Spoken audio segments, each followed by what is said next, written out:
Hello दोस्तों, नमस्कार। आपका स्वागत है मेरे चैनल पे। हम पर्यावरण साइंस में पर्यावरण के अंतर्गत कुछ ऐसी चीज़ देख रहे हैं जो साइंस से रिलेटेड थी। ये कुछ क्वेश्चंस हैं। वायुमंडल पर्यावरण के अंतर्गत ही है, लेकिन हमारे साइंस से पूरे रिलेटेड है। साइंस के क्वेश्चंस है। फर्स्ट वीडियो में हमने इतने क्वेश्चंस, सेकेंड में इतने, अब थर्ड में हम आज इतने क्वेश्चंस देख लेते हैं। थोड़े थोड़े करके मैं इसलिए पढ़ा रही हूँ क्योंकि अगर इकट्ठा पढ़ा दिया जाए तो सर के ऊपर से जाता है। थोड़े थोड़े आप याद रखिएगा, है ना।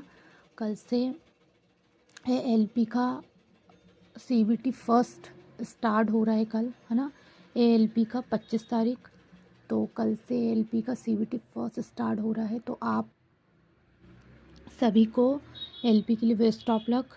और है ना, ये क्वेश्चंस देख के जाइए, स्पीडी से है। मैंने एनालिसिस भी किया, देन है ना, जो सर मैम की मैराथन है मैंने उसमें से भी देखे। क्वेश्चन इसी टाइप के हैं, बस इतना है कि ये वन लाइनर फैक्ट के साथ दिया गया है और टॉपिक में दिया गया है। वो जब मैराथन लेते हैं तो ऑल ऑफ कोई भी क्वेश्चन उठा के मैराथन में डाल देते हैं, है ना। तो नॉर्मल थे, इजी वाले भी क्वेश्चंस थे। तो बस इतना है कि आपको इसमें वन लाइन फैक्ट के साथ याद रहेगा, है ना। और वहाँ आपको चूज़ द करेक्ट ऑप्शन है। और मैराथन है तो बहुत सारे क्वेश्चन है ना। बाकी क्वेश्चन ऐसे ही हैं, साइंस तो बदलेगी नहीं ना, किसी से भी पढ़ो आप। हाँ, ये स्टार्ट करते हैं। मौसम को प्रभावित करने वाले कारक कौन है? ताप है, वायु है, वर्षा है। देखो, ताप टेम्परेचर ऊपर नीचे हुआ तो मौसम प्रभावित होता ही है। वायु आंधी तूफान चला तो भी मौसम प्रभावित होगा। वर्षा तेज हुई कम हुई तो मौसम में चेंज होता है। टेम्परेचर कम ज़्यादा होता ही है हर चीज़ का। मौसम को प्रभावित करने वाले कारक कौन है? ताप, वायु, वर्षा। सबसे अधिक मौसम प्रभावित होता है चक्रवातों से। चक्रवातों से इसीलिए मौसम प्रभावित होता है सबसे ज़्यादा, क्योंकि चक्रवात ना बहुत भयानक वाले हैं। ऐसा नॉर्मल जैसे वर्षा, क्या मौसम प्रभावित होगा वर्षा से, लेकिन अगर वर्षा नॉर्मल टेम्परेचर में है तो मौसम प्रभावित कम होगा। लेकिन चक्रवात ऐसा नहीं आता, चक्रवात एकदम ज़्यादा और भयानक वाला आता है। इसलिए सबसे अधिक मौसम चक्रवात से ही प्रभावित होता है। परावैंगनी किरणों से हमारी रक्षा करती है, कौन करती है? ओजोन। ओजोन को का क्या है? O3। ओजोन गैस ही हमारी परावैंगनी किरणों से हमारी रक्षा करती है। जो परावैंगनी किरणें हमारी बॉडी में पड़ेगी तो बॉडी जलने लग जाएगी, लेकिन ओजोन जो है O3, ये परावैंगनी किरण एक लेयर बनाती है ना। तो वहीं तक परावैंगनी किरणें हमारी बॉडी तक इफेक्ट करती है, लेकिन इतना नहीं करती कि हमारी बॉडी जलने लगे। ओजोन परत ही अपने आप वो सहन कर लेती है और हमारी बॉडी तक ज़्यादा पहुंचने नहीं देती। इफ़ेक्ट पड़ता है, लेकिन इतना इफ़ेक्ट नहीं पड़ता कि हमारी बॉडी को नुकसान हो। ओजोन परत मापने की इकाई डावसन। ओजोन परत मापने की इकाई क्या है? डावसन। याद रखिएगा। विश्व ओजोन दिवस कब मनाया जाता है? 16 सितंबर को। विश्व ओजोन दिवस कब मनाया जाएगा? 16 सितंबर को। विश्व बोल रहा है, विश्व। विश्व वानिकी दिवस 21 मार्च को। विश्व वानिकी दिवस कब मनाया जाएगा? 21 मार्च को। ओजोन परत को नष्ट करने वाली गैस कौन सी है? CFC। CFC जो है क्लोरोफ्लोरोकार्बन, ये है ओजोन परत को नष्ट करती है ना।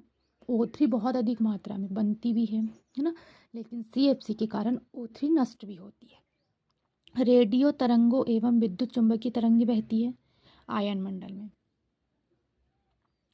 रेडियो तरंगे एवं विद्युत चुंबकीय तरंगे कैसे बहती है? तरंगे आयन मंडल में बहती है। अब देखो, हमारा सबसे पहले समताप जस्ट पृथ्वी से कुछ दूरी पे का समताप मंडल, मध्य मंडल, आयन मंडल ऐसा रहता है, बहिरी मंडल, है ना। तो आयन मंडल पे रेडियो तरंगे और विद्युत चुंबकीय तरंगे बहती है, याद रखिएगा। और हेलीकॉप्टर कहाँ? समताप मंडल पे चलाए जाते हैं। प्रकाश तरंगों के मापन की इकाई एंगस्ट्रम। एंगस्ट्रम जो है वो प्रकाश तरंग मापने की इकाई है। प्रकाश की तरंग कैसे मापी जाती है? एंगस्ट्रम में। उसका सिंबल प्रतीक क्या होता है? ए की पावर 0 उसका प्रतीक होता है एंगस्ट्रम का। पृथ्वी के वायुमंडल का सर्वाधिक घनत्व होता है आयन मंडल में। पृथ्वी का जो भी वायुमंडल है उसमें सर्वाधिक घनत्व कहाँ होगा? आयन मंडल में। आयन मंडल में वायुमंडल का सर्वाधिक घनत्व होता है। हर वायुमंडल में अपनी अपनी चीज़ है। जैसे समताप मंडल में हेलीकॉप्टर उड़ते हैं, वायुयान उड़ते हैं, है ना। तो सबसे ज़्यादा विद्युत चुंबकीय तरंगे और रेडियो तरंगे कहाँ है? आयन मंडल में। और क्या बोला? पृथ्वी के वायुमंडल का सर्वाधिक घनत्व कहाँ है? आयन मंडल में। वायुमंडल का जो हमारी पृथ्वी है, वायुमंडल हो गई, वातावरण है ना, वायुमंडल, उसका सर्वाधिक घनत्व आयन मंडल में। भूपर पट्टी पर सर्वाधिक मात्रा में पाए जाने वाला तत्व ऑक्सीजन। 3 है, भूपर पट्टी, प्रवाल और कोर, है ना। तो पहले भूपर पट्टी होती है, सर्वाधिक मात्रा में पाए जाने वाला तत्व ऑक्सीजन। ब्रह्मांड में सर्वाधिक मात्रा में पाए जाने वाला तत्व हाइड्रोजन। ब्रह्मांड कितना बड़ा है, सब चीज़ आती है ना उसमें, तो सर्वाधिक मात्रा में हाइड्रोजन पाएगा। संसार का सर्वाधिक प्रसिद्ध कीटनाशक क्या है? DDT कीटनाशक है ये, DDT सर्वाधिक प्रसिद्ध पूछ रहा है। संसार का सर्वाधिक प्रसिद्ध, इसको ही ज़्यादा से ज़्यादा उपयोग किया जाता है। DDT का कीटनाशक है ये, है ना। अम्लीय वर्षा का मुख्य कारण सल्फर डाइऑक्साइड SO2। अम्लीय जब भी वर्षा होगी, सल्फर डाइऑक्साइड की अधिकता के कारण ही अम्लीय वर्षा होती है, याद रखिएगा। इसका मुख्य कारण SO2 सल्फर डाइऑक्साइड ही है।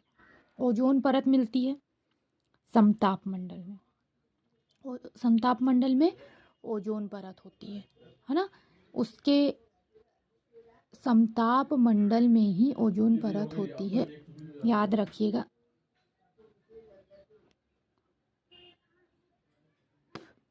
क्षारीय मृदा में उगने वाला पौधा कहलाता है हेलोफाइट। क्षारीय मृदा है ना, उसमें उगने वाला पौधा हेलोफाइट। जैसे समुद्र के पास की जो भी मृदा होती है वो क्षारीय ही होती है, हेलोफाइट। मरुस्थल में, क्योंकि देखो जहाँ पानी में ना झाग ज़्यादा जल्दी नहीं निकलता, बहुत कटु पानी होता है ना, मृदु पानी होता है, वो ही क्षारीय पानी होता है। मरुस्थल में उगने वाला पौधा जेरोफाइट, मरुस्थलीय जगह में उगने वाला पौधा जेरोफाइट। गैर परंपरागत ऊर्जा स्रोत सौर विकिरण। क्या है? गैर परंपरागत ऊर्जा स्रोत है सौर विकिरण। संचार उपग्रह किस मंडल में अवस्थित होते हैं? आयन मंडल में। संचार के जो भी उपग्रह हैं वो आयन मंडल में अवस्थित होते हैं, याद रखिएगा। क्या? संचार के जो भी उपग्रह हैं वो आयन मंडल में अवस्थित होते हैं। तो पर्यावरण का हमने 3 डिवाइड करके 3 वीडियो लेके आए हैं, थोड़े थोड़े। आज के क्वेश्चंस भी बहुत अच्छे थे, तो आपको देखना है ना, और तैयारी करनी है। कल से 25 तारीख से ALP का फर्स्ट CBT 2 टेस्ट स्टार्ट हो जाएगा। एग्ज़ाम कल से स्टार्ट है ना। कुछ दिन में ही ले रहा है वो, उसके बाद डायरेक्ट कुछ दिन का गैप भी नहीं गैप देगा, और डायरेक्ट क्या स्टार्ट हो जाएगा आपका? RPF SI रेलवे में ही। फिर देन क्या हो जाएगा स्टार्ट? RPF हुआ है ना, उसके बाद आपको टेक्नीशियन फर्स्ट और टेक्नीशियन थर्ड के एग्ज़ाम देने, वो कंप्लीट हुआ, आपको JEE देना है, जूनियर इंजीनियर, और उसमें जो पोस्ट अदर्स आई हुई है वो देने हैं, ठीक है। उसके पेपर लेगा। हमारा 2024 ख़त्म, दिसंबर 2025 की बात करें तो 25 मई स्टार्ट क्या कर देगा? NTPC, जो 10+2 लेवल है वो, और ग्रेजुएशन लेवल का NTPC। तो पढ़ोगे तो ही बहुत अच्छे से, नहीं तो फिर है ना, देख लो रेलवे किस टाइप के दे रहा है, लेकिन मेरे हिसाब से पढ़ लो, अच्छी बात है। और क्योंकि टेक्नीशियन में तो एक ही एग्ज़ाम ले रहा है, ये उसका एग्ज़ाम के लिए उसने शेड्यूल चेंज करा है अपना। बाकी LP में तो होंगे ताबड़तोड़ एग्ज़ाम होने वाले हैं, है ना। RPF का भी कुछ अपना शेड्यूल रहता है, JEE में भी 2 एग्ज़ाम है, लेकिन टेक्नीशियन का फर्स्ट एग्ज़ाम से ही आपकी ज्वाइनिंग है। फर्स्ट क्लियर हुआ, डायरेक्ट ज्वाइनिंग है।